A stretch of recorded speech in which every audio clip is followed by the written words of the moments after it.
Sorry multiplication of course possible है। तो आज जो हम करने वाले हैं, हम दो वेक्टर्स का मल्टीप्लिकेशन करने वाले हैं।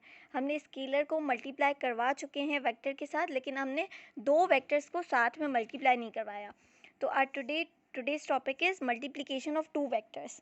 अभी दो वेक्टर्स की मल्टीप्लिकेशन, हमारे पास टू टाइप्स ऑफ मल्टीप्लिकेशन होती है। एक तो आप वेक्टर को मल्टीप्लाई करवाओ किसी वेक्टर से, ऑफ कोर्स, क्योंकि आज हम वेक्टर की मल्टीप्लिकेशन देख रहे हैं। वो डॉट प्रोडक्ट से करवाओ या क्रॉस प्रोडक्ट से करवाओ। अभी जो हम करवा रहे हैं, हम करवा रहे हैं डॉट प्रोडक्ट से। तो एक जो हमारे पास मल्टीप्लिकेशन होती है वो हमारे पास होती है वेक्टर और वेक्टर का डॉट प्रोडक्ट। ठीक है, डॉट प्रोडक्ट मतलब वेक्टर और वेक्टर मल्टीप्लाई हो रहे हैं। अब वेक्टर और वेक्टर जब मल्टीप्लाई होंगे, डॉट प्रोडक्ट करवाएंगे, तो इसका जो आंसर हमें मिलेगा वो हमें मिलेगा स्केलर टर्म। ठीक है, आप इसको बोल सकते हो this is the dot product. आप इसको या तो बोलो दिस इज डॉट प्रोडक्ट, या आप लोग इसको बोल सकते हो this is scalar product. Either this is dot product और scalar product, both are same. ठीक है, स्केलर प्रोडक्ट इस वजह से बोलते हैं क्योंकि इसके आंसर में स्केलर मिलता है, और डॉट प्रोडक्ट इसकी वजह से बोलते हैं क्योंकि दो वेक्टर्स के बीच में हमने डॉट लगाया हुआ है। तो डॉट प्रोडक्ट और स्केलर प्रोडक्ट दोनों एक ही हैं। जब वेक्टर्स और वेक्टर्स का डॉट प्रोडक्ट लेंगे तो आंसर में स्केलर आएगा, जिसका मतलब है सिर्फ मैग्नीट्यूड आएगा। We'll get only magnitude. ठीक है, नो डायरेक्शन, इसमें कोई डायरेक्शन नहीं आएगी। No direction will be obtained by dot product और स्केलर प्रोडक्ट। तो सिर्फ हमें मैग्नीट्यूड मिलेगा, डायरेक्शन नहीं मिलेगी। फिर सेकंड टाइप ऑफ वेक्टर क्या है, सेकंड टाइप ऑफ मल्टीप्लिकेशन क्या है, जब आप वेक्टर और वेक्टर का क्रॉस प्रोडक्ट लो।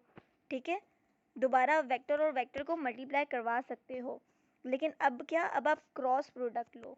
अब इसको हम बोलते हैं, या तो आप बोल दो क्रॉस प्रोडक्ट है, या तो आप लोग बोल दो ये वेक्टर प्रोडक्ट है। क्यों है ये वेक्टर प्रोडक्ट, क्योंकि इसके आंसर में जो हमें मिलेगा वो हमें मिलेगा वेक्टर क्वांटिटी। ठीक है, और क्यों है ये क्रॉस प्रोडक्ट, क्योंकि दो वेक्टर्स के बीच में क्रॉस मिला हुआ है। तो क्रॉस प्रोडक्ट या वेक्टर प्रोडक्ट, इसके आंसर में जो वेक्टर मिलेगा, ऑफ कोर्स वेक्टर के पास मैग्नीट्यूड भी होता है और हमारे पास इसकी डायरेक्शन भी मिलेगी। ठीक है, तो मैग्नीट्यूड भी मिलेगा यहाँ पर, डायरेक्शन भी मिलेगी। तो ये हमारे पास दो बेसिक टाइप ऑफ मल्टीप्लिकेशन है। जब आप दो वेक्टर्स को एक साथ मल्टीप्लाई करवाओगे तो डॉट प्रोडक्ट भी पॉसिबल है, क्रॉस प्रोडक्ट भी पॉसिबल है। ठीक है, अभी हम जाते हैं डिटेल के अंदर कि हमारे पास ये डॉट प्रोडक्ट एक्चुअली है क्या। जब आप किसी एक वेक्टर को डॉट मतलब दूसरे वेक्टर से डॉट प्रोडक्ट लोगे तो आपके आंसर में आएगा स्केलर, जिसके पास सिर्फ मैग्नीट्यूड होगा, only magnitude and no direction. ये तो चलो बेसिक था, ये हमने पहले भी पढ़ा। अब मैं डॉट प्रोडक्ट को लिख कैसे सकती हूँ। ऑफ कोर्स अगर मेरे पास एक वेक्टर है ए, उसका मुझे डॉट प्रोडक्ट लेना है किसी वेक्टर बी के साथ, तो अब मैं इस फॉर्मूला को ओपन कैसे करूँगी। Dot product of two vectors किसके इक्वल आएगा, आप ए वेक्टर का मैग्नीट्यूड ले लो, बी वेक्टर का मैग्नीट्यूड ले लो। ए वेक्टर को बी मैग्नीट्यूड के मतलब मल्टीप्लाई करवाओगे जब आप, और उसके साथ आप एंगल लोगे कॉस थीटा, जो कि इन दो वेक्टर्स के बीच में एंगल होगा, वो आप ले लोगे कॉस थीटा। तो A dot B is equal to A B cos theta, जहाँ पर आपका एंगल जो है ना कॉस थीटा, वो ज़ीरो से बड़ा होगा। ज़ीरो से बड़ा भी हो सकता है, इक्वल भी हो सकता है ये थीटा, और आपका लेस देन और इक्वल टू होगा 180 के, मतलब 180 जितना भी हो सकता है या 180 से छोटा भी हो सकता है। तो आपका ये जो कॉस थीटा होगा वो ज़ीरो से बड़ा होगा और 180 से छोटा होगा। कैसे खोलेंगे, A B, A dot B is equal to A B cos theta, where your A is vector A, your B is vector B. A and B they both are the magnitude, ये vector A का magnitude है, ये vector B का magnitude है, आप ऐसे भी लिख सकते हो। और फिर cos theta is the angle between these two vectors. Let me know if this is clear to you कि ये कैसे हुआ, A dot B is equal to A B cos theta. क्या तुमने स्क्रीन शेयर की हुई है? जी नहीं, इट इज नॉट विजिबल। अच्छा, मैंने इतनी जो कहानी सुनाई वो थोड़ा समझ आया था। हाँ, आई वाज बन जाएंगे। तुम सिर्फ और सिर्फ ये ऐसे बता रही हो या नो, फिर you are I am really solving very it? Sorry, मैंने स्क्रीन शेयर करना मैं भूल गई शायद। I am sorry, I am sorry, I am sorry. ठीक है, लेकिन अगर ये कहानी समझ आ गई तो मैंने यही बस लिखा था स्क्रीन के ऊपर, आप देख सकती हो। A dot B is equal to A B cos theta. एक मिनट थोड़ा सा चल ले।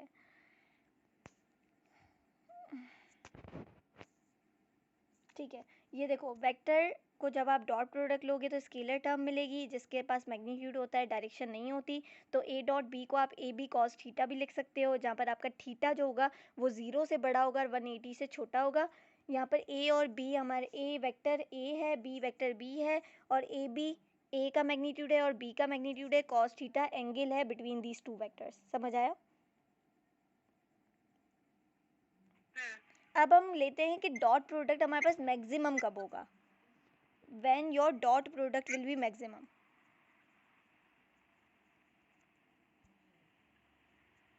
ऑफ कोर्स जब आपका ये एंगल मैक्सिमम हो जाए। और कॉस आपके पास किसके ऊपर मैक्सिमम होता है? कॉस 90 के ऊपर या कॉस 0 के ऊपर? 90। नहीं, कॉस 90 इज 0, कॉस 0 इज 1। तो किसके ऊपर मैक्सिमम होगा आपका डॉट प्रोडक्ट? 0। 0 के ऊपर, क्योंकि हमारे पास कॉस 0 जो होता है वो 1 के इक्वल होता है, और कॉस 90 जो होता है वो हमारे पास 0 के इक्वल होता है। तो ऑफ कोर्स मैक्सिमम वैल्यू आपको कहाँ मिल रही है? जब आप एंगल यूज़ कर रहे हो 0 डिग्री। ठीक है, तो when your dot product will be maximum when your both vectors का जो एंगल होगा वो 0 डिग्री होगा। 0 डिग्री है मतलब पैरेलल वेक्टर्स हैं, ऐसा ही है। पैरेलल होगा तभी तो हमारे पास 0 डिग्री बनेगा। ये देखो, ये हमारे पास पैरेलल वेक्टर्स हैं तो इनके बीच में 0 डिग्री बन रहा है। तो कॉस 0 1 के इक्वल होता है, मतलब dot product will be maximum when you have angle 0 degree. तो मिनिमम कब होगा मुझे अब ये बताओ आप? cos 90 पे। कॉस 90 पर। और कॉस 90 पर क्या होगा? पैरेलल होगा, परपेंडिकुलर होगा, क्या होगा? परपेंडिकुलर होगा। कोई और भी ज्वाइन कर रहा है हमारे पास? ठीक है, तो हमारे पास मिनिमम डॉट प्रोडक्ट कब हो रहा है? जब हमारे पास एंगल जो है वो 90 डिग्री आ रहा है, और 90 डिग्री है तो ऑफ कोर्स परपेंडिकुलर है, क्योंकि cos 90 इज इक्वल टू 0। तो मिनिमम वैल्यू मिलेगी ना। एक ये वेक्टर है, एक ये वेक्टर है, टेल टू टेल एंगल लेते हैं तो ये 90 डिग्री। तो आप लोग देख सकते हो कि ये these both angles are what, these both vectors are perpendicular to each other.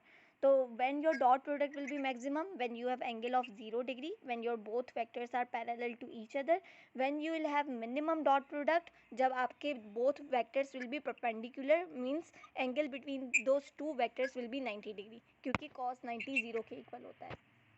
ठीक है, और अब मैं अगर आपसे पूछूं कि when your dot product will B negative, at what angle your dot product will B negative? चलो अब आप बताओ। 180। 180, कूल। नेगेटिव आपको कब मिलेगा? जब आपका 180 डिग्री मिलेगा, मतलब आपके जो बोथ वो हैं वो अपोजिट हैं, अपोजिट टू ईच अदर हैं। एंटी पैरेलल आप बोल सकते हो कि अगर एक ये वेक्टर है और ये एक दूसरा वेक्टर है तो ये these both are anti parallel to each other, मतलब एंगल कितना बनेगा? 180 डिग्री का बनेगा।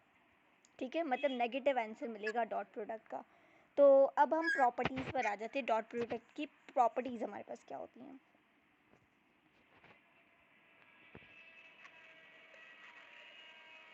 अब हमारा जो डॉट प्रोडक्ट होता है ना वो हमारे पास कम्यूटेटिव प्रॉपर्टी को फॉलो करता है। कम्यूटेटिव प्रॉपर्टी क्या होती है? जब आप डॉट प्रोडक्ट ऐसे लो, ए डॉट बी लो और उसको इक्वल कर दो, वो ही आंसर आपको सेम मिले जब आप बी को पहले लो और फिर उसको डॉट प्रोडक्ट लो ए से, तो इन दोनों का आंसर सेम मिलेगा। इसको हम बोलते हैं कम्यूटेटिव लॉ। कम्यूटेटिव लॉ, तो कम्यूटेटिव लॉ को हमारे पास ये फॉलो करता है। क्या? डॉट प्रोडक्ट हमारे पास कम्यूटेटिव लॉ को फॉलो करता है। मतलब अब आप कोई एक क्वांटिटी पहले ले रहे हो और फिर दूसरी क्वांटिटी से मल्टीप्लाई करवा रहे हो, वो इक्वल होगा जब आप दूसरी क्वांटिटी लो और पहले से मल्टीप्लाई करवाओ। तो A dot B is equal to B dot A, commutative law को ओबे कर रहा है। फिर ये एसोसिएटिव लॉ को भी ओबे करता है।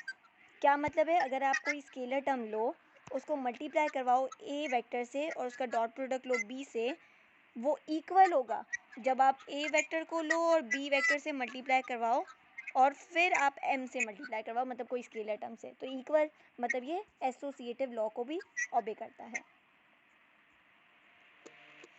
एसोसिएटिव। ठीक है, अब फिर ये डिस्ट्रीब्यूटिव लॉ ऑफ मल्टीप्लिकेशन को भी ऑबे करता है।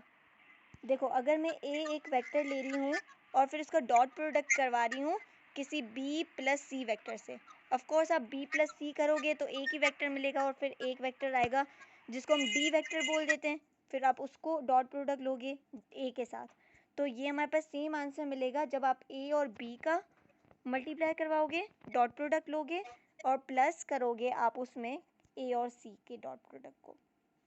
तो this is what we call distributive law of addition. तो ये तो चलो तो बेसिक प्रॉपर्टीज, मतलब आपका डॉट प्रोडक्ट कम्यूटेटिव लॉ को फॉलो करेगा, एसोसिएटिव लॉ को फॉलो करेगा, डिस्ट्रीब्यूटिव लॉ ऑफ मल्टीप्लिकेशन को भी फॉलो करेगा।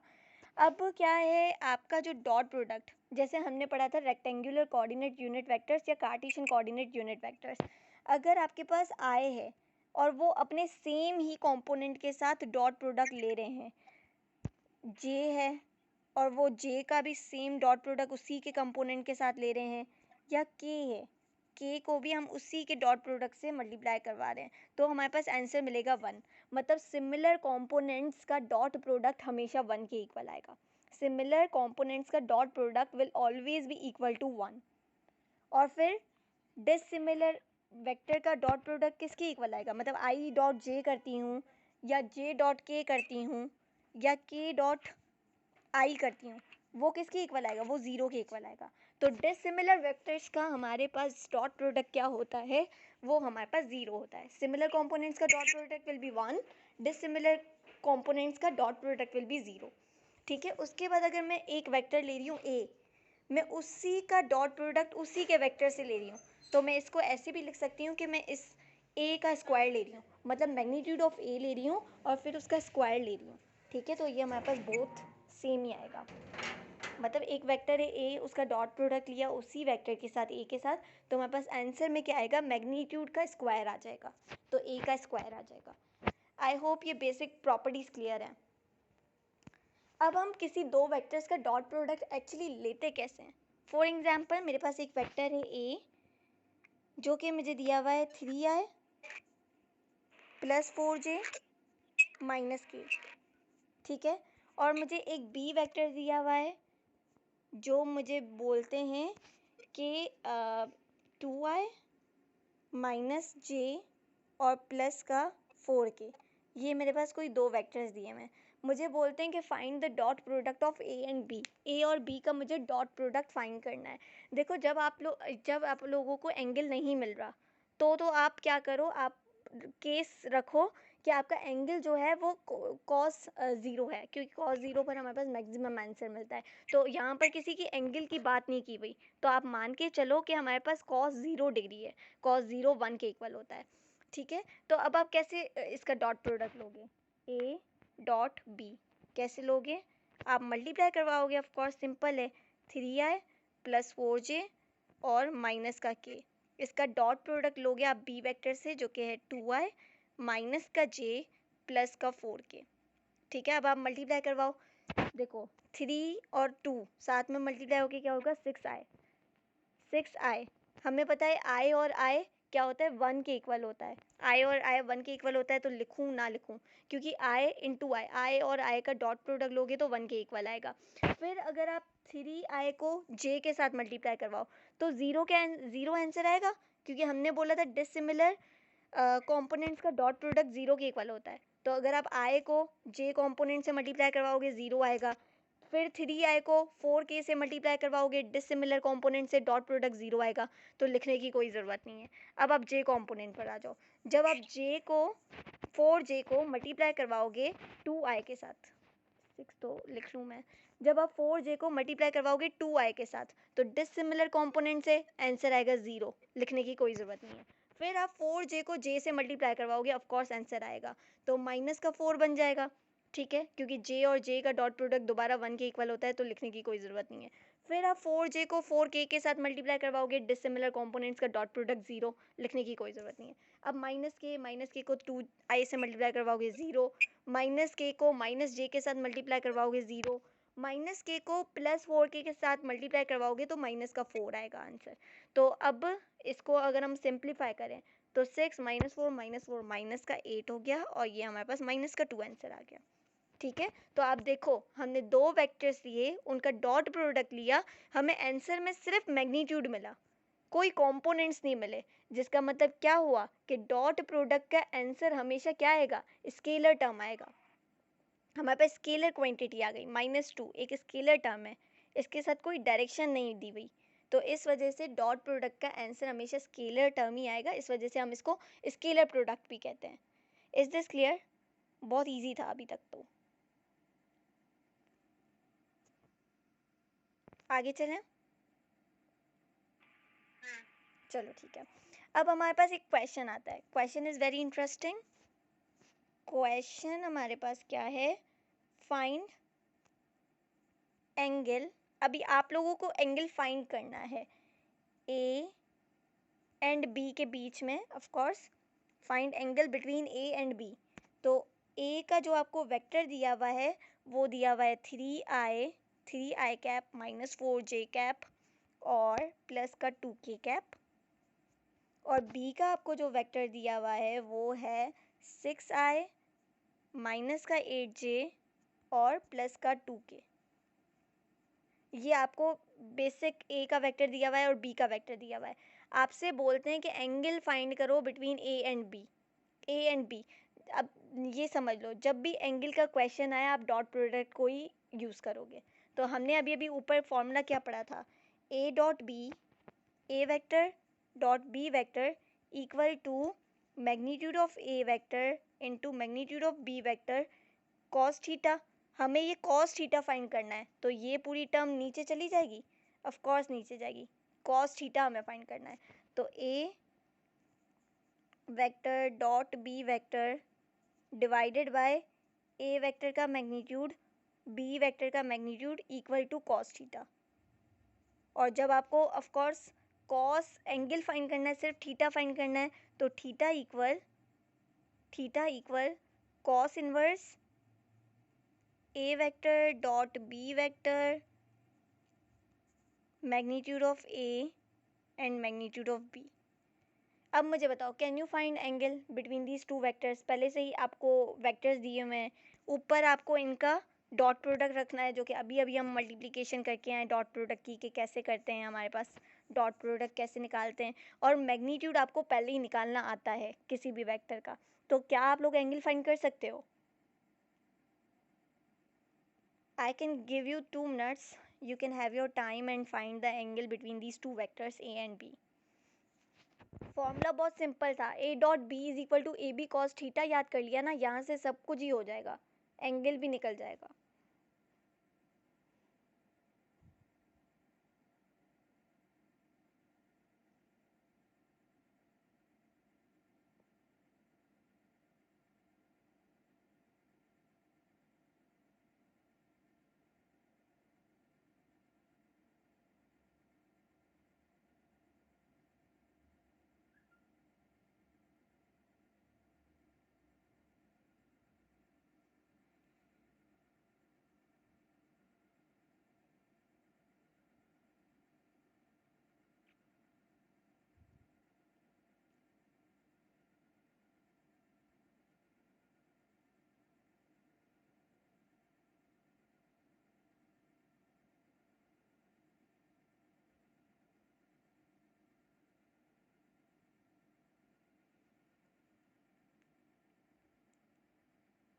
वन मिनट टू गो।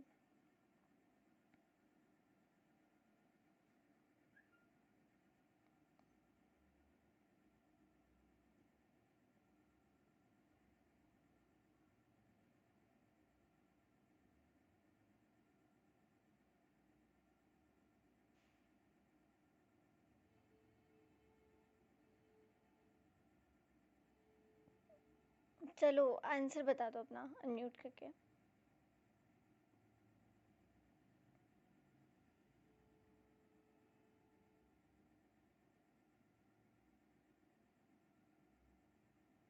मैं ही करवा लेती हूँ, छोड़ दो। अब देखो पहले तो हमें इसका डॉट प्रोडक्ट फाइंड करना है, तो डॉट प्रोडक्ट फाइंड करना बहुत इजी होता है। 3 को 6 से मल्टीप्लाई करवाएंगे 18 आ जाएगा, माइनस माइनस प्लस हो जाएगा। 4 को 8 से मल्टीप्लाई करवाएंगे तो 32 आ गया, और प्लस प्लस और 2 2 ज़ा 4। जब इन सबको ऐड करवाओगे तो आंसर क्या आएगा, 58 आएगा। तो हमें डॉट प्रोडक्ट तो मिल गया जो कि है 58। तो थीटा इक्वल कॉस इनवर्स, ऊपर आ गया 58 अपॉन, अभी मुझे मैग्नीट्यूड लेना है ए वेक्टर का। तो मैग्नीट्यूड लेने का क्या फॉर्मूला है, अंडर रूट ले लो, सब कोएफिशिएंट का स्क्वायर ले लो। तो 3 3 ज़ा 9 होता है, -4 का स्क्वायर लोगे तो प्लस का ऑफ कोर्स 16 ही आने वाला है, ठीक है। और फिर दोबारा प्लस के 2 का स्क्वायर लोगे तो प्लस का 4 आएगा। इन सबको ऐड करो तो हमारे पास क्या बनेगा, 25 और 29 बनेगा, अंडर रूट 29। चलो ये तो अंडर रूट 29 बन गया। अब ये हमारे पास मैग्नीट्यूड आया ए वेक्टर का। चलो बी वेक्टर का मैग्नीट्यूड ले लेते हैं, under root coefficient of all the square, square का मतलब कोएफिशिएंट का स्क्वायर ले लो। तो 6 6 ज़ा 36 प्लस 8 8 ज़ा 64, और हमारे पास थर्ड कौन सी है, 2। तो 2 2 ज़ा 4। अब 36 प्लस 64 100, 100 और 4 104, सॉरी 36 और 46 हमारे पास 100 आएगा। 6 6 ज़ा 36, 8 8 ज़ा, ठीक है, ये हमारे पास आ गया 104। तो अब मेरे पास एक आया 29, एक मेरे पास आया 104। अब आप लोग इसको सिंप्लीफाई करोगे तो आंसर क्या आएगा, थीटा इक्वल्स कॉस इनवर्स। ये आप लोग सिंप्लीफाई करोगे ना तो आपको आंसर करीब करीब 1 के ही मिलेगा, ठीक है। और हमें पता है 1 आपको आंसर कब मिलता है, 0 डिग्री पर मिलता है। तो मतलब एंगल क्या आया, 0 डिग्री। मतलब ये दोनों वेक्टर्स आपस में क्या हैं, पैरेलल टू ईच अदर हैं। जब पैरेलल होंगी तभी तो एंगल 0 डिग्री मिलेगा और डॉट प्रोडक्ट हमें मैक्सिमम मिलेगा। अब इसकी शॉर्ट ट्रिक क्या थी, इतना हमें करने के बजाय हम इसको शॉर्ट ट्रिक से भी कर सकते थे। आप दो वेक्टर्स देखो, आप देखो क्या कोई एक वेक्टर किसी दूसरे वेक्टर का मल्टीपल है या नहीं। अगर आप देखो वेक्टर ए, अगर मैं इस पूरे वेक्टर को मल्टीप्लाई करवा दूँ +2 से तो मुझे बी वेक्टर भी मिल जाएगा, क्योंकि 2 3 ज़ा 6 होता है, 2 4 ज़ा 8 होता है, 2 2 यहाँ पर 4 आना चाहिए, मैंने गलती से 2 के लिख लिया लेकिन 4 के है, फिर ये हमारे पास आंसर मिलेगा। तो 2 2 ज़ा 4 आता है, ठीक है। तो ये हमारे पास आ गया। अब हमने देखा कि कोई एक वेक्टर दूसरे वेक्टर का मल्टीपल है, मतलब 2 से अगर हम मल्टीप्लाई करवा रहे हैं तो हमें b मिल रहा है वेक्टर। तो मैं इसको ऐसे भी लिख रही हूँ, कोई 2 स्केलर टर्म है, उसको मैं मल्टीप्लाई करवा रही हूँ 3i माइनस का 4j और प्लस के 2k से। तो अगर ये पॉजिटिव नंबर से आप मल्टीप्लाई करवा रहे हो और आपको आंसर में दूसरा b वेक्टर मिल रहा है, अगर ये नंबर पॉजिटिव है तो आपका आंसर हमेशा क्या आएगा, आपका आंसर हमेशा 0 डिग्री आएगा, ठीक है। और अगर यहाँ पर ये नंबर नेगेटिव आ जाता तो आपका आंसर हमेशा 180 आएगा। तो अगर पॉजिटिव नंबर आ रहा है तो आंसर 0 डिग्री, अगर आंसर नेगेटिव आ रहा है तो आपका जो डिग्री होगी वो 180 डिग्री होगा। इसी के साथ क्वेश्चन को हम प्रूफ भी कर सकते हैं कि हमारे पास एक वेक्टर है ए जिसका 3i माइनस 4j और प्लस 2k हमें दिया हुआ था, और बी वेक्टर हमें क्या दिया हुआ है, 6i माइनस का 8j प्लस का 4k। बोलते हैं कि इन दोनों के बीच में एंगल निकालो। तो अब क्या हम इतना बड़ा सा फॉर्मूला यूज़ करें, theta is equal to cos inverse A dot B upon A magnitude into B magnitude, क्यों करें। अगर हम देखें तो ए वेक्टर को अब अगर मैं -2 से मल्टीप्लाई करवाऊँ तो मुझे आंसर में ये दोबारा बी वेक्टर मिल रहा है, ठीक है। तो मुझे मिल जाएगा -2 से भी नहीं, +2 से, है ना, ऐसा ही है। +2 से मल्टीप्लाई करें तो हमें आंसर में मिल जाएगा ये वाला बी वेक्टर। तो ये पॉजिटिव नंबर है तो आंसर क्या आएगा, 0 डिग्री आएगा। ये इतना सिंपल था, इजंट इट ईजी। अब मैं एक क्वेश्चन देती हूँ आपको, आप लोग करो। ए वेक्टर में आप लोगों को देती हूँ माइनस का i प्लस का 2j और प्लस का 5k। बी वेक्टर में आप लोगों को दे देती हूँ 2i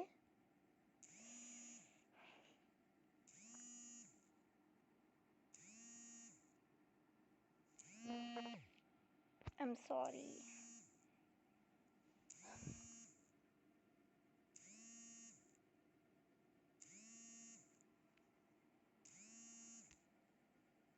ठीक है, हमारे पास आ गई दोबारा स्क्रीन।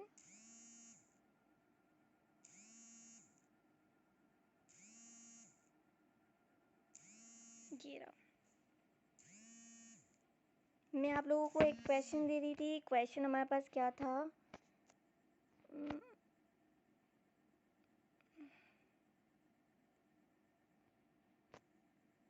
कहाँ लिख रही थी मैं क्वेश्चन? ठीक है, दोबारा से लिख लेते हैं।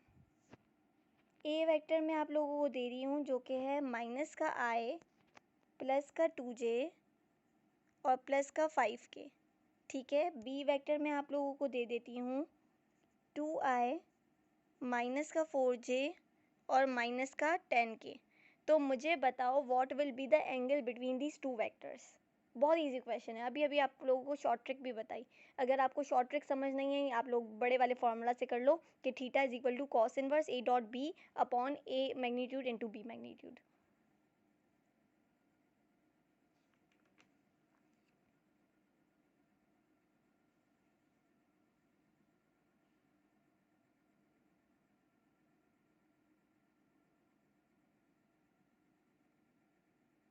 आप लोग अपने आप को अनम्यूट करके आंसर बता सकते हो।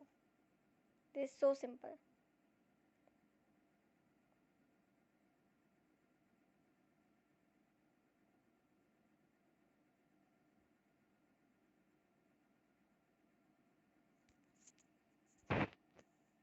Let me know the angle between these two vectors. Angle बताओ, angle.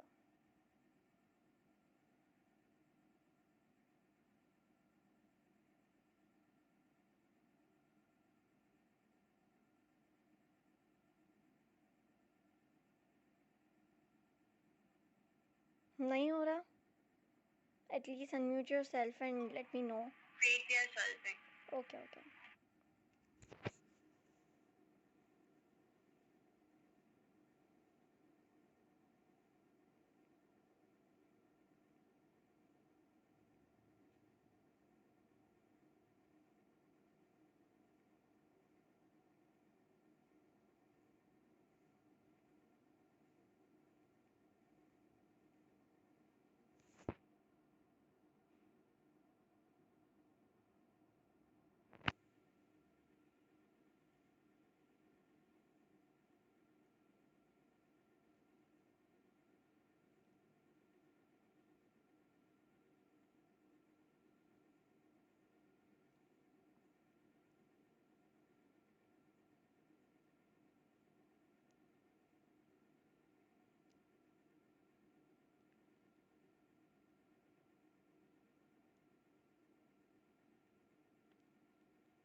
Are you done or do you want more time?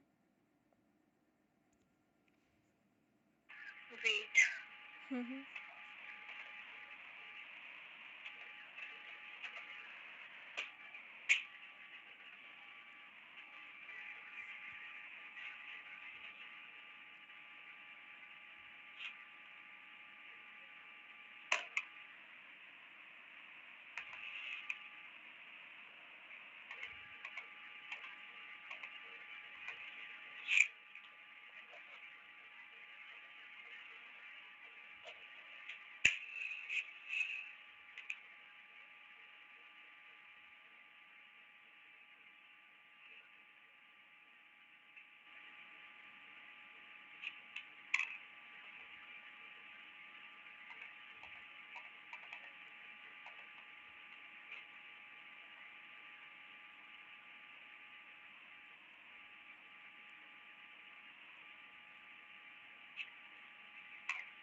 मैंने अभी कॉस इनवर्स भी फाइंड किया है, तो अभी तक मेरा आंसर है theta is equal to cos inverse -1.01।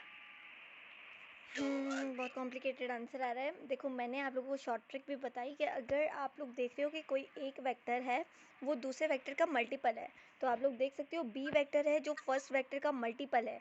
अगर मैं फर्स्ट वेक्टर को -2 से मल्टीप्लाई करवाऊँ तो मुझे दूसरा वाला बी वेक्टर मिल रहा है, ऑफकोर्स मिल रहा है। -2 को आई से मल्टीप्लाई करवाओगे तो प्लस का 2i हो जाएगा, और फिर दोबारा -2 को मल्टीप्लाई करवाओगे आप प्लस के 2j से तो माइनस का 4j मिलेगा। -2 को प्लस के 5k से मल्टीप्लाई करवाओगे तो -10 मिल जाएगा। मतलब -2 का ये मल्टीपल है, ठीक है। तो अब देखो नंबर मैंने बोला था अगर पॉजिटिव आता है तो 0 डिग्री बनेगा, लेकिन अगर नंबर नेगेटिव आता है तो 180 डिग्री बनेगा। अभी अभी शॉर्ट ट्रिक बताई थी, तो answer will be 180 degree. Simple. हम इसको प्रूव भी कर सकते हैं, जो हमने फॉर्मूला पढ़ा। हमने फॉर्मूला क्या पढ़ा, आपने शायद ऐसे फाइंड किया होगा, थीटा इक्वल कॉस इनवर्स, है ना, ए डॉट बी। हम इसको प्रूव भी कर लेते हैं, A dot B upon A magnitude upon B magnitude, ठीक है। ए डॉट बी करेंगे तो पहले चलो ए डॉट बी कर लेते हैं। माइनस का 2 आ जाएगा, और माइनस का 4 2 ज़ार 8 आ गया, माइनस का 5 10 ज़ार 50 आ गया, ठीक है। इसको जब माइनस का 60 ऊपर हमारे पास आ जाएगा -60। अब हमें ए का मैग्नीट्यूड फाइंड करना है, तो ए का मैग्नीट्यूड 1 का स्क्वायर 1 ही रहता है, 4 और 5 5 ज़ा 25, तो ये कितना हो गया। 5.47 समथिंग आएगा इसका। नहीं पॉइंट में करो ही नहीं ना, अभी आंसर आप ऐसे लिख लो अंडर रूट में, 30 तो अंडर रूट 30, ठीक है। और बी का 1 to 80। Are you sure? 1 यहाँ हम कर लें इसको, 2 2 ज़ा 4 16 और 100, ठीक है, 120 मिल रहा है। तो ये हमारे पास क्या आ गया, ये 120 हमारे पास आ गया। अब देखो दोनों चीज़ें क्या हैं, अंडर रूट में हैं, तो हम इसको सिंप्लीफाई भी तो कर सकते हैं ना। दोनों चीज़ें अंडर रूट में हैं तो ऑफकोर्स सिंप्लीफाई हो सकती हैं। ये देखो 120 इंटू में 30 भी तो कर सकती हूँ। देखो दोनों सिंपल ही है ना, ये भी मल्टीप्लाई हो रहे हैं एक दूसरे से। तो अगर मैंने इनको अंडर रूट में साथ में लगा के साथ में लिख लिया तो डजेंट मैटर। और ये 60 माइनस का, और ये कॉस इनवर्स आ गया, ठीक है। ये हमारे पास पूरा है थीटा इक्वल। अब अगर मैं इसको सिंप्लीफाई करूं तो देखो 120 टाइम 30 क्या होता है, 3600 होगा टोटल। 3600 होता है, ठीक है। और यहाँ पर आ गया 60, यहाँ पर आ गया माइनस की साइन, यहाँ पर आ गया कॉस इनवर्स। मुझे बताओ 3600 किसी का परफेक्ट रूट है, 60 का है ना, 60 60 ज़ार 3600, तो माइनस का 60 अपॉन प्लस का 60, और यहाँ पर कॉस इनवर्स थीटा इक्वल, ये क्या आ गया कॉस इनवर्स -1। अब कॉस -1 आपको कॉस पर कब मिलता है, जब आपका एंगल क्या हो 180 डिग्री, ऑफ कोर्स। 180। तो आंसर आ गया 180। भी था आंसर, मतलब -1.01। वो आपने यहाँ पर कोई मिस्टेक की होगी ना, अंडर रूट में। पॉइंट्स है ना, तो ऑफ कोर्स हमने सारे पॉइंट्स ही लिए थे, उसको थोड़ा राउंड ऑफ किया था ना, तो इसलिए नहीं तो आपको यहाँ पर ऐसे इसको सिंप्लीफाई करके लेना ही नहीं है। जो आंसर आ रहा है ना मैग्नीट्यूड का, आप उसको ऐसे ही रख लो, फिर आप मल्टीप्लाई करवाने वक्त सिंप्लीफाई करो उसको, जैसे हमने किया। समझ आया थोड़ा सा? ठीक है। अब इसका ही हमारे पास जो बेसिक, हमारे पास जो फिज़िकल मीनिंग देता है ना, डॉट प्रोडक्ट हमें फिज़िकल मीनिंग देता है, gives us physical meaning. PM मतलब फिज़िकल मीनिंग, किस चीज़ से, प्रोजेक्शन से। आप लोगों ने सुना होगा प्रोजेक्शन ऑफ अ वेक्टर। तो प्रोजेक्शन हमारे पास वो एक ऐसी टर्म है जो हमारे पास फिज़िकल मीनिंग होती है डॉट प्रोडक्ट की। डॉट प्रोडक्ट हमें फिज़िकल मीनिंग दे रहा है प्रोजेक्शन के बेसिस के ऊपर, ठीक है। तो अगर मैं बोल दूं कि this is a vector I have, ये मेरे पास कोई ए वेक्टर है, ठीक है, और मेरे पास कोई बी वेक्टर है जो कि यहाँ पर है। अब मैं बोलूँ इसकी प्रोजेक्शन फाइंड करो अलोंग ए, तो मुझे बताओ इस वेक्टर के दो कंपोनेंट्स बनेंगे, एक बी वाई हो जाएगा, ठीक है, और इसका यहाँ पर जो बनेगा वो बी एक्स बन जाएगा। तो मुझे इसकी बी की प्रोजेक्शन फाइंड करनी है, ये जो बी वेक्टर है इसकी मुझे प्रोजेक्शन फाइंड करनी है अलोंग ए वेक्टर। तो मैं कौन सा कंपोनेंट लूँगी, बी वाई लूँगी, बी एक्स लूँगी? जी बताओ। क्या? मुझे बी की प्रोजेक्शन फाइंड करनी है अलोंग ए वेक्टर, तो मैं बी का कौन सा कंपोनेंट लूँगी, बी वाई और बी एक्स? एक्स। एक्स। और मुझे पता है बी एक्स किसके इक्वल होता है, बी कॉस थीटा के, है ना? और बी वाई किसके इक्वल होता है, बी साइन थीटा के। तो अभी जब हम बी एक्स ले रहे हैं मतलब हम बी कॉस थीटा ले रहे हैं, ठीक है, तो यही हमारे पास क्या फॉर्मूला नहीं था कि A dot B is equal to A B cos theta. अब हम यहाँ से ही प्रोजेक्शन का फॉर्मूला बनाते हैं। देखो आवाज नहीं आ रही तुम्हारी। अब सही है जी, अब सही है। मुझे बताओ आवाज़ आ रही है?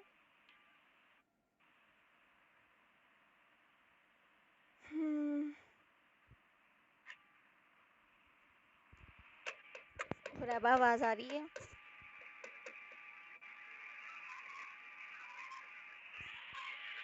हमने फॉर्मूला क्या पढ़ा था डॉट प्रोडक्ट का, A dot B is equal to what, A B cos theta, है ना? तो यहाँ पर ये ए आ गया, ए वेक्टर तो चलो ए का ए ही रहा, ठीक है, ए का मैग्नीट्यूड आ गया। अब बी का मैग्नीट्यूड मैं कौन सा वाला लूँगी, वो कंपोनेंट जो कि ए के अलोंग है, क्योंकि हम प्रोजेक्शन फाइंड कर रहे हैं। तो ये बी ए वाला लूँगी, इसको मैं बी ए भी ले सकती हूँ, या मैं सिंपल ले सकती हूँ बी कॉस थीटा, ऐसे ही है। A dot B is equal to B cos theta, क्योंकि ये बी कॉस थीटा के ही एक्चुअली इक्वल है। तो ए वेक्टर को मतलब ए के मैग्नीट्यूड को मल्टीप्लाई करवा दूंगी बी ए मतलब बी कॉस थीटा से। तो अगर मैं इसका फॉर्मूला बनाऊँ अब क्या बनेगा हमारे पास, देखो बी ए मुझे फाइंड करना है, मतलब ये वाला मुझे कंपोनेंट फाइंड करना है बी ए वाला, ठीक है।